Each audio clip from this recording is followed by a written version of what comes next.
आपके पास आज पैसा है, कल चला जाएगा, कल कम हो जाएगा या और बढ़ जाएगा, तो क्या करना चाहिए? उस पैसे को कहां खर्च करना चाहिए? हैं? लाइसेंस बनाते हैं? अच्छा, ठीक है। हाँ, जब पैसा आए तो पैसे से बड़ी बड़ी गाड़ियों में ना पैसे लगा दीजिएगा। ये बात बच्चों को समझाइएगा, क्योंकि आज बड़ी गाड़ियों का शौक रखते हैं लोग। गाड़ी यदि आपने 50 लाख की खरीदी तो 1 साल बाद वो 25 लाख की हो जाएगी। आधी की होगी कि नहीं? 2 साल बाद वो और आधे की हो जाएगी। बोलो हाँ। तो पैसा आए तो सबसे पहले अपने लिए घर बनाइए। घर बना लिए हैं तो अपने लिए थोड़ा प्लॉट, प्रॉपर्टी, खेत इत्यादि खरीदिए। भगवान श्रीमन नारायण की 2 पत्नी हैं। भगवान नारायण की कितनी पत्नी है? वैसे पत्नियां तो भगवान की बहुत 16,108 श्री कृष्ण की, पर भगवान की मुख्य 2 पत्नियां मानी गई हैं। एक श्री देवी, एक भूदेवी। समझ रहे हैं? धन 2 तरह का होता है, एक चल, एक अचल। संपत्ति कितने तरह की होती है? चल संपत्ति और दोनों संपत्ति सरकारी दस्तावेजों में भी रहती है कि आपके पास चल संपत्ति कितनी है और आपके पास अचल संपत्ति कितनी है। तो भगवान नारायण की 2 पत्नियां हैं, चल अचल, मतलब भूदेवी और श्रीदेवी। अब इसके बारे में आपको समझाऊं जरा सा, ताकि आप फ्यूचर की प्लानिंग परफेक्ट कर पाएं। ये जो भागवत आप सुन रहे हैं, ये जो धर्म कर्म कर रहे हैं, ये करना ही चाहिए। ये आप कर रहे हैं अपने आनंद के लिए, जीवन को सुखमय बनाने के लिए और परलोक संवारने के लिए। ये तो एक पक्ष ये हो गया, इससे आपका परलोक संवर जाएगा और आपका ये सब धर्मार्थ मजबूत हो जाएगा, मतलब आप पुण्यात्मा हो जाएंगे। ये तो पुण्य, लेकिन फ्यूचर कल को देखो, दान एक बार नहीं होता ना। दान ऐसा भगवान, ऐसी प्लानिंग करनी चाहिए कि दान होता रहे। पैसे अपने घर गृहस्थी को ऐसे चलाना चाहिए कि पैसा एक बार आ जाए फिर ना आए, ऐसा नहीं। आता रहे जाता रहे, आता रहे जाता रहे, आता रहे जाता रहे। बात सही है? प्लानिंग ऐसी करनी चाहिए।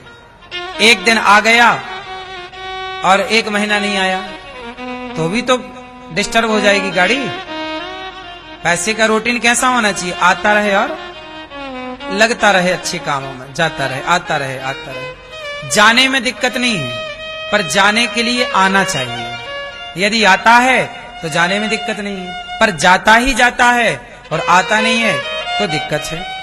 तो जब पैसा आए तो उसको सबसे पहले, आजकल की जो युवा पीढ़ी है, मेरे उम्र के जो लड़के और लड़कियां हैं, ये लोग क्या करते हैं? पैसा आया सबसे पहले वो गाड़ी खरीदते हैं, ब्रांडेड कपड़ों पे चले जाते हैं। पैसा, ब्रांडेड कपड़े लाएंगे, 20-20 हजार की टी शर्ट पहन रहे हैं, 50-50 हजार के लहंगे पहन रहे हैं। है तो बिल्कुल करना चाहिए, मना ही नहीं है, परंतु वेश तैयार करके रखना चाहिए कि आज जो कपड़े आप पहन रहे हैं, क्या ये सदा पहन पाओगे? प्लानिंग एक दिन की ना करो ना, समझो। चलो आज आपने 20 हजार के कपड़े पहने हैं, पर कल आप 500 के कपड़े पहन रहे हैं, तब तो फिर ठीक नहीं है ना। मेंटेन ऐसा करो अपने आप को जो सदा हो सके। बात समझ रहे हैं? हम प्लानिंग कब की करा रहे हैं? ना हाई ना लो। बात समझ में आ रही है? ऐसे चलो कि चलता रहे। दिखावे की जिंदगी ना जी लेना कि यार उसने 50 हजार का लहंगा पहना, हम भी पहनेंगे। हम नहीं, पर कर्जा लेके पहनो, वो भी सही नहीं। कर्जे का घी पीना सही नहीं। जितना चादर उतना पांव होना चाहिए, उतना पांव पसारना चाहिए जितनी चादर। प्लानिंग क्या होनी चाहिए वो मैं आपको बता रहा हूं। जैसे आप पैसा कमाते हैं, मैं बहुत लड़कों को देखता हूं, बहुत लोगों को देखता हूं, गांव में देखता हूं, शहरों में देखता हूं, लोग ना दिखावे की जिंदगी जीते हैं। है वह कुछ नहीं, बस दिखा रहे हैं। फाइनेंस करा लिया, बैंक का लोन लेके गाड़ी चमका रहे हैं, देखो हमारे पास गाड़ी है। बैंक का पैसा लेके घर बना लिए, देखो घर, अरे है तो सब कर्जे का, तुम्हारे बाप का थोड़ी है। बाद में बैंक आती है, गाड़ी उठा के ले जाती है, बैंक आती है, कुड़की कर लेती है, घर उठा के ले जा, मतलब घर सेल कर देती है। तो ये सब अच्छा नहीं होता। थोड़ा थोड़ा खाओ, थोड़ा थोड़ा चलो। कछुआ और खरगोश दोनों चलते हैं, पर लक्ष्य तक कौन पहुंचता है? हैं?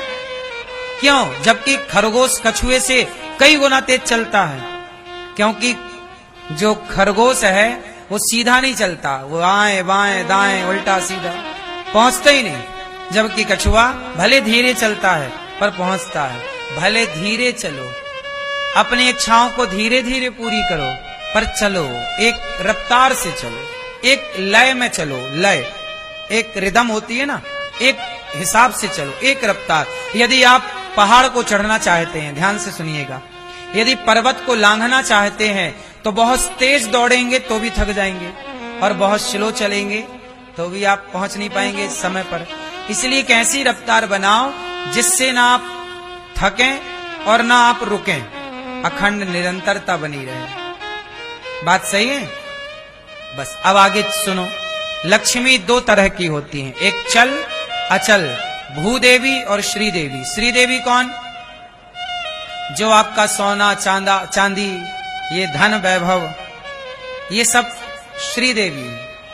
यश, महिलाएं सोना पहनती हैं, है ना? किसी महिला के शरीर में सोना है, मतलब देख करके लोग समझते हैं कि भाई ये बड़े घर की है। सोने अब तो देखो सोना पहनो तो लोग छीन लेते हैं, चोरी कर लेते हैं, लेकिन पहले के जमाने में सोना हमारे यहाँ माताओं के पास बहुत हुआ करता था। हमारे भारत की स्त्रियां सोने से लदी रहती थी, हाँ या ना? इतना बड़ा बड़ा सोने का यहाँ लटकाई रहती थी, झुमके कान के कान फट जाते थे, हाँ या ना? करधन सोने की होती थी कमर में। तो ये श्रीदेवी है, और दूसरी है भूदेवी। भू मतलब भूमि। तो आपके पास कौन सा धन ज्यादा होना चाहिए? श्रीधन, श्रीदेवी या भूदेवी? किससे कल्याण है?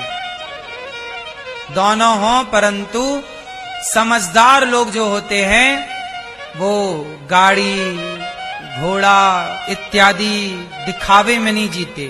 वो सबसे समझदार लोग होते हैं जो पैसा आए सबसे पहले अपने लिए घर, अपने लिए एक प्लॉट, अपने लिए खेत, भूमि पर पैसा लगाओ, क्योंकि ये अचल संपत्ति है। सोना चांदी तो गुम सकता है, चोर चुरा सकता है, खेत कौन चुरा लेगा?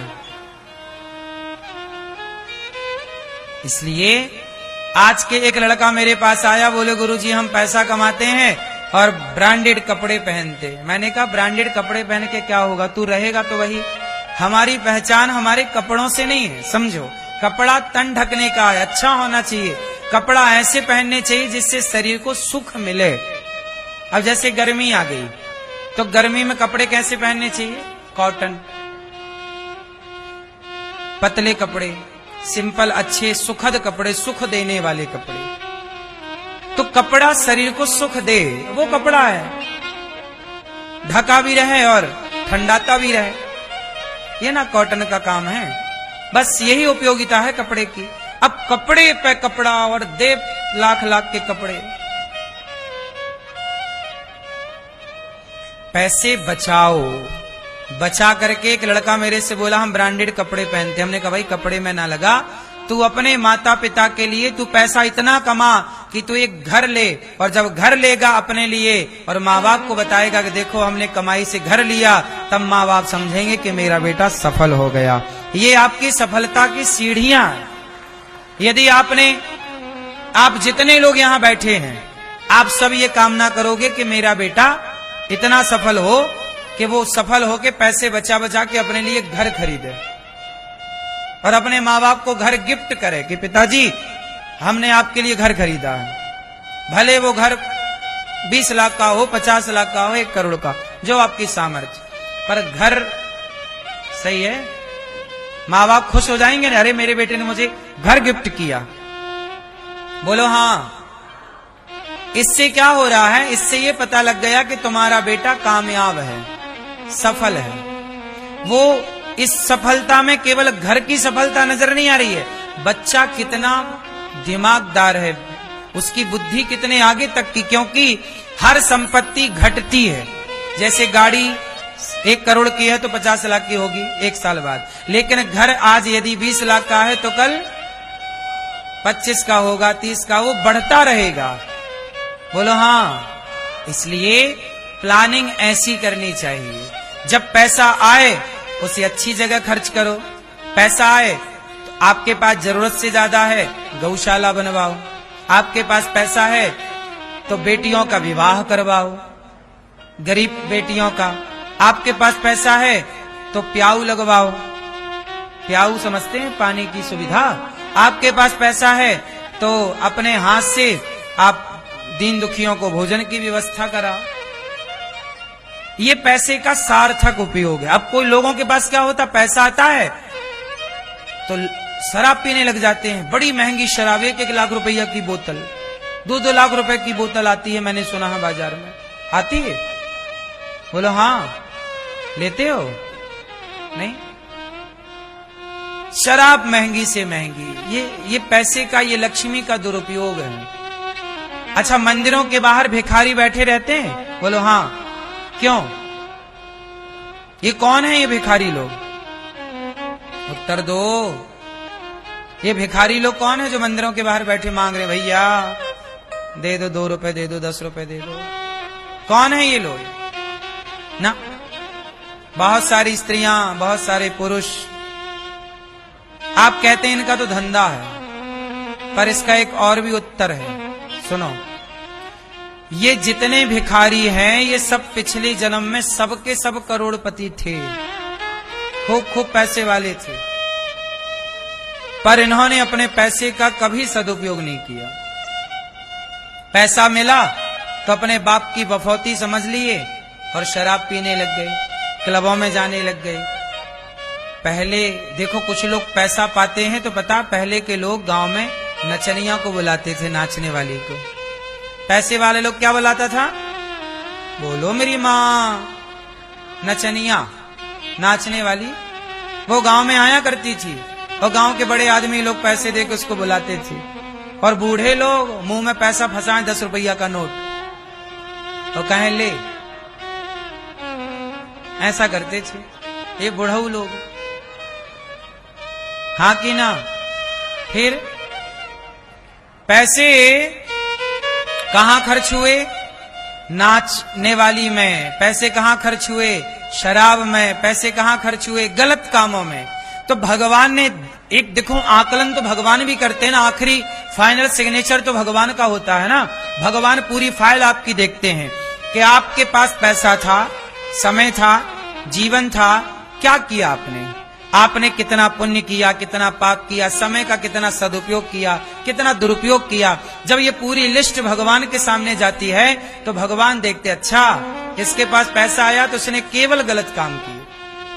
तब भगवान बोलेंगे कि तुमने लक्ष्मी पाकर तुमने मिसयूज किया, अब जाओ, तुम्हारा दंड यही है कि तुम लक्ष्मी के लिए तरसोगे, तड़पोगे 1-1 रुपए के लिए। आज वही लोग कटोरा लेके मंदिरों के बाहर बैठे हैं कि भैया 4 रुपए दे दो, 10 रुपए दे दो। इसलिए लक्ष्मी तुम्हारी माँ है। बोलो, लक्ष्मी हमारी कौन? माता। और जब लक्ष्मी हमारी माता है तो माता का हम दुरुपयोग करें तो खुश होगी क्या? सदुपयोग करेंगे तो खुश हो जाएगी। लक्ष्मी तब खुश होती है जब लक्ष्मी अच्छे काम में खर्च होती है, किसी भूखे को रोटी देने में, कन्या के विवाह में, किसी जरूरतमंद की जरूरतें पूरी करने में। और जब लक्ष्मी का मिसयूज करते हैं, सदा सदा के लिए माता भगवती लक्ष्मी नाराज हो जाती हैं। इसलिए पैसा मिले तो उसका दान पुण्य करो, अपने लिए घर मकान बनाओ, 2 पैसे बचाओ, पता नहीं कल समय कैसा आए। व्यर्थ में पैसा उड़ाओ ना। आजकल ना जवान लड़का लड़की ये पैसे की वैल्यू नहीं करते।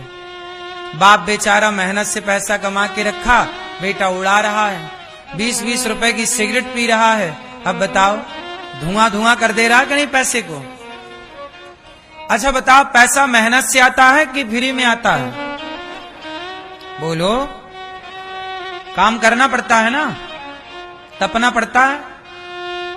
लेकिन बच्चे उसे यूं ही उड़ा देते हैं। क्यों? गलती आपकी भी है, आपने बच्चों को सिखाया ही नहीं, ऐसी परवरिश दी ही नहीं।